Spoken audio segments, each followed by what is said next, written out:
বাংলা চলচ্চিত্রের নায়িকা নিপুণ আক্তার। তার একটি পার্লার আছে টিউপিল নামে, এবং এই পার্লারে কি হয় এবং নিপুণের পিছনের যে শক্তি আছে এই শক্তিটা আসলে কি আমরা জানব এই ভিডিওতে। এশিয়ান রাজনৈতিক শেখ সেলিমের হাত ধরে উদ্বোধন হয় বনানীর টিউপিল নামে একটি পার্লার।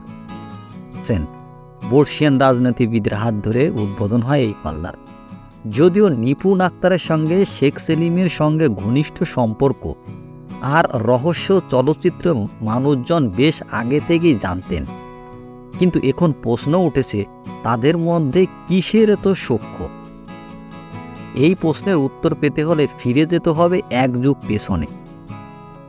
2012 সালে রাজধানীর অন্যতম অভিজাত এলাকার বনানীতে টিউপিল নামে একটি পার্লার খোলেন নিপুণ।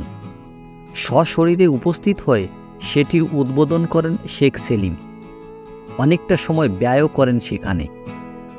রাজনীতিবিদদের সাধারণত পার্লারের মতো কোনো প্রতিষ্ঠানের ফিতা কাটতে দেখা যায় না।